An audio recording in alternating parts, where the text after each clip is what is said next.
Yogi Suritsuma! No universo narrativo de One Piece, Loki surge como uma figura trágica e poderosa. Um menino de olhos reptilianos, lançado ao submundo pela própria mãe, sobrevivente do abandono e criado nas margens do submundo. Tudo isso no mesmo capítulo pra gente realmente ver o sofrimento de Loki através de suas rejeições. Essa figura desperta ecos profundos na mitologia nórdica, mais especificamente em Sigurd, Olho de Cobra, filho ali de Ragnar Lodbrok e da mística Aslug, herdeira ali dos heróis, dos dragões e também das valquírias. A semelhança entre os dois personagens vai além de detalhes visuais. Ambos carregam a marca do predestinado, rejeitados pelas circunstâncias, criados no exílio, forjados pela dor e destinados a romper as estruturas do mundo. Loki possivelmente os levando todos em direção ao Ragnarok.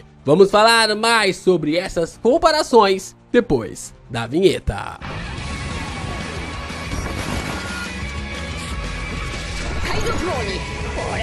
Uma coisa muito interessante que os fãs de One Piece realmente repararam no capítulo passado é a semelhança, o paralelo entre Loki e Sigurd, que é ali um dos filhos de Ragnar Lodbrok. Os olhos da serpente, a marca do presságio e a maldição marcam Loki de uma forma extremamente absurda na trama de One Piece. Loki possui os olhos iguais ao de uma serpente, ou até mesmo ali de um gato. A gente pode observar que pode ser algo ali de uma serpente ou de um gato, mas vamos nesse intuito aqui através de uma serpente. Um símbolo assim carregado de ambiguidade. A serpente, em mitologias de todo mundo, pode representar tanto a sabedoria e transformação, quanto traição e destruição. No caso de Loki, essa imagem o posiciona como uma figura liminar. Alguém entre os gigantes e algo monstruoso, entre o herói e o vilão. Durante toda a saga de Elbaf, nós estamos com esse questionamento.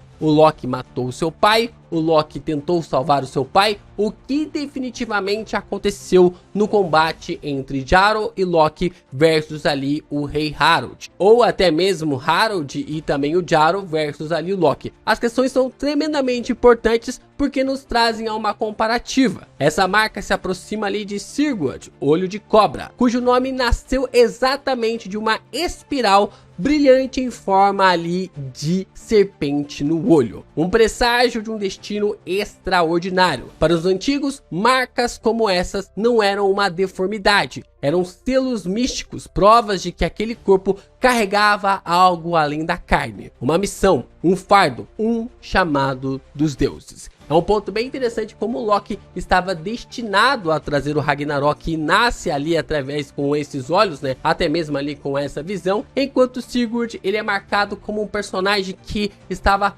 trazendo ali a ligação final para uma possível vingança que iria surgir entre os irmãos ali, juntamente ali dos irmãos do Sigurd, para vingar a morte de Ragnar. E para vingar aqui os nossos conteúdos contra o algoz, o terrível algoritmo do YouTube, é importante que você deixe seu like, se inscreva aqui no canal e também compartilhe os nossos conteúdos por aí. Gente, cada comentário, cada reação ajuda pra caramba os nossos conteúdos chegarem ainda mais distante aqui na plataforma, aqui no YouTube. E você se tornando membro e mandando seu valeu, então, vixe, aí que tudo tá ganho. Realmente aí que tudo realmente já está ganho, porque você já nos ajuda pra caramba. Cara, tá sendo muito legal trazer esses conteúdos de One Piece pra vocês, comentar sobre a obra, falar a mais, trazer as inversões, o professor de Ohara. Então pense com carinho em se tornar membro ou mandar o seu valeu em cada conteúdo de One Piece pra continuar trazendo ainda mais esses vídeos aqui no canal.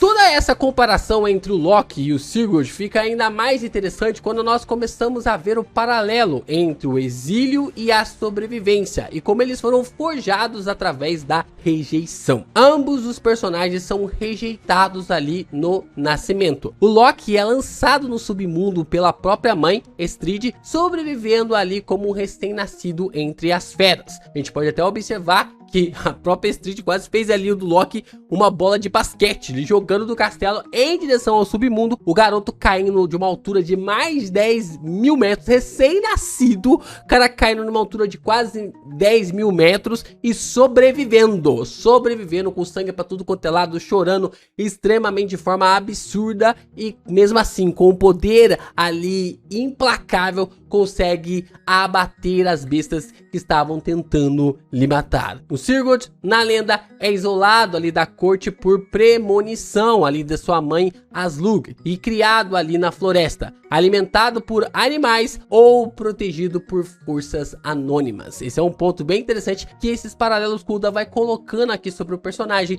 e a maneira como tudo isso vai sendo trabalhado de forma muito precisa. Esse abandono não leva à morte, mas à sobrevivência. Ambos os meninos resistem ao caos. O Sigurd, ele sai mais forte, é levado ali como um grande guerreiro e se torna realmente ali um dos grandes combatentes que vai ajudar na vingança ali da morte do Ragnar. Enquanto aqui o Loki também sobrevive, se torna o guerreiro, dá pra dizer, o guerreiro mais forte de Elbaf, já nasce como um dos guerreiros mais fortes de Elbaf, só por ser alguém ali, um recém-nascido, que já consegue, tipo assim, emplacar a sua força contra feras abismais, né? Feras realmente assim absurdas que, cara, olha o que o Luffy teve que fazer. Ele teve que desenvolver o Gear Force para conseguir lidar contra as bestas que estavam lá no seu treinamento juntamente com o Relief, né? Então, isso porque essas bestas são extremamente maiores do que a que o Luffy acabou encontrando lá no seu treinamento com o Relief. Então já mostra como o Loki recém-nascido era extremamente quebrado. A gente observa aqui que esse paralelo é perfeito, porque quando a situação acaba realmente sendo colidindo, né, quando a gente colide essas informações, o Sigurd, ele é reconhecido mais tarde como herdeiro de um legado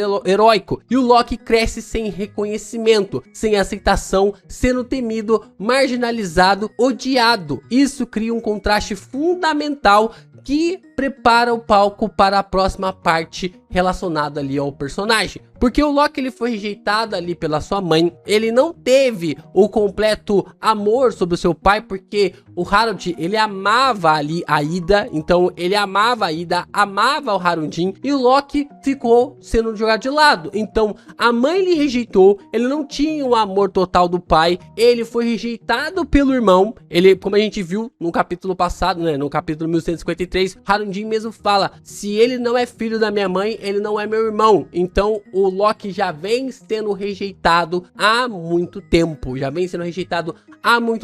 e até mesmo pelo Harundin, que sofria ali na mão do Loki, mas ao mesmo tempo também tinha as suas fortes opiniões e opiniões bem problemáticas de não querer aceitar o Loki como seu irmão. Talvez o Harundin, sendo a única pessoa que aceitasse o Loki como ele fosse, né, como ele era, talvez as coisas poderiam ter sido bem diferentes para o gigante. Talvez até mesmo o Harald teria tido um destino bem diferente, como nós estamos acompanhando agora em Elbaf. E nós então temos ali nos últimos capítulos o gesto do Luffy e a levada da redenção por aceitação do Loki. O elemento mais impactante da narrativa do Loki não está no seu poder que ele tem até agora, mas na forma como o mundo o trata e como o Luffy tende a romper este ciclo. A gente brincou aqui na análise do capítulo 1153 que apenas o Luffy e Mu aceitaram ali o Loki como ele é, mas Mu está em busca do seu poder. O Luffy está em busca sobre o que o Loki é. Claro que o Luffy quer ver o Loki lutando, mas o Luffy enxergou ali o Loki como ele é e falou, cara, eu quero você no meu bando porque você é o que é. É isso que lhe faz a graça. Da mesma forma como ele convidou o Sanji, da mesma forma como ele convidou o Chopper, como ele convidou o Brook, o Frank, a Robin para fazer parte ali do bando, o Luffy, ele convida o Loki nessa altura, nessa situação. O Luffy, alguém marcado pela liberdade, pela fé incondicional nos outros, é o primeiro a reconhecer o Loki como ele é, não apenas por uma aberração ou uma ameaça. Ele vê ali um possível companheiro, alguém que ele quer em sua embarcação. Nós não sabemos como Tozan Sunny vai suportar ali Loki, mas o Luffy não tá nem ligando pra isso, né? O Luffy não tá nem ligando pra isso. Talvez o barco realmente tenha aqui ter um grande upgrade, visto que nós temos ali bastante árvore de Adão disponível, né? Madeira da árvore de Adão é o que mais tem aí para que o Loki entre no bando. Mas eu ainda sou a favor ali do que o Loki vai ter algum tipo de apetrecho, alguma coisa que reduza o seu tamanho para que ele caiba ali em relação ao Sunny. Mas isso aqui vai ser um problema pro Oda.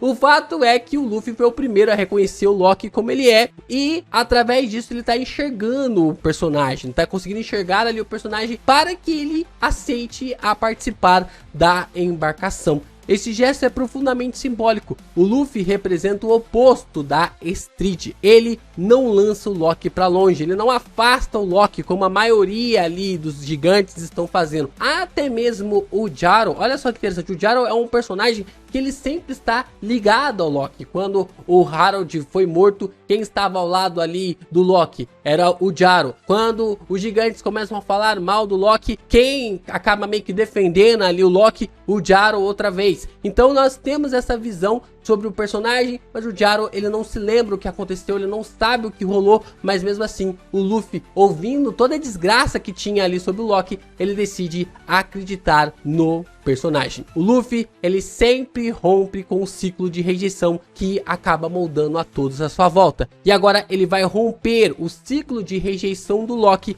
e vai lhe oferecer algo radicalmente diferente, um lugar para ele pertencer em seu bando. E aqui que entra a força mitopoética da história. Enquanto os deuses antigos criavam histórias ali para envolver os seus heróis em guerras, o Luffy cria heróis para a sua convivência. Ele não exige redenção, ele oferece apenas comunhão. Ele não quer ali, o Luffy não chegou e falou: ó, agora Loki, você vai pedir desculpas ali para eu, Buff, e depois você vai entrar no meu bando. Não, o Luffy olha pro Loki, sabe, ele tem um feeling, ele entende que o Loki é inocente, que o Loki não fez nada de errado, e ele sabe que o Loki só tá fazendo essa pose de durão. E até mesmo ele disse, se ele tentar fazer alguma coisa, é só eu dar um socão nele. É muito interessante ver esse paralelo do Loki e também do Sigurd, e a maneira como isso é criado através da formação e força, né, em relação aos dois serem o herdeiro, né, os herdeiros ali da dor. O Sigurd, ao lado de seus irmãos como Ivar, Bjorn ou até mesmo o Ivitserk, tornam-se um dos maiores guerreiros nórdicos, herdeiros da astúcia de Ragnar e da força mística de Aslog. Loki, caso siga esse caminho simbólico, também está sendo preparado por forças maiores, não pela glória, mas pela solidão, pelo trauma, pelo peso de ter sido moldado em um lugar onde ninguém o queria. Mesmo tendo um irmão de sangue, o Haraldin, o Loki não encontra nele o apoio ou pertencimento. O Haraldin o rejeita abertamente, dizendo que ele não é seu irmão de verdade, pois não nasceu da mesma mãe. Esse desprezo torna ainda mais profunda a ferida de Loki. O gigante com o sangue dos ancestrais é rejeitado ali por sua mãe e até mesmo por seu irmão. Essas ligações são profundas ali na maneira como o Loki tem se levado, né? Tem se colocado realmente para ser aceito. Eu dei até a comparação de que parece mesmo ali o Naruto, né? Toda a situação que o Loki colocou, Elbaf de ponta cabeça, parece o Naruto querendo chamar a atenção lá no começo do Naruto, né? Quando a gente começa ali a história clássica do personagem, quando ele sempre é meio que tipo assim, confrontado pelo Iruka. E a mesma coisa provavelmente rolou com o Loki, que ele era rejeitado, não era aceitado por ninguém, ninguém queria ficar perto dele, todos acreditavam no mau presságio que ele trazia, o caos, o azar, então a galera se afastava dele totalmente. Mas é justamente dessa exclusão que nasce sua chance de transformação. Ao contrário dos filhos do Ragnar, que foram criados ali como irmãos de sangue e destino, o Loki pode encontrar irmãos de escolha, como o Luffy e sua tripulação. E essa troca de linhagem por lealdade é o que pode transformar o Loki de um símbolo de maldição em um símbolo de renascimento, liderando ali uma parte do Chapéu de Palha para que a liberdade total aconteça no mundo de One Piece. Ele é fundamental para que o terceiro mundo cabe, para que o Ragnarok seja realmente concretizado. romantizado. O Loki é mais do que um personagem com olhos estranhos. Ele é a síntese do herói rejeitado, do filho expulso, do ser que carrega em si tanto a maldição quanto o potencial do mito. Ao compará-lo com Sigurd, Olho de Cobra, vemos que ambos compartilham uma origem marcada por presságios, exílio e sobrevivência improvável, mas Loki carrega algo que Sigurd não teve, a chance de quebrar o ciclo não com violência, mas através do afeto que é lhe dado. E quem oferece essa chance é Monkey D. Luffy, o capitão que não precisa de linhagem, marca ou profecia para saber quando alguém merece ser salvo, quando alguém merece ser amado, quando alguém merece ali ser criado um laço. No fim, talvez o Loki não precise matar dragões, nem herdar ali um trono como Sigurd. Talvez seu destino mais grandioso seja simplesmente estar entre as pessoas que lhe amam. E dessa forma, escolher ser alguém melhor.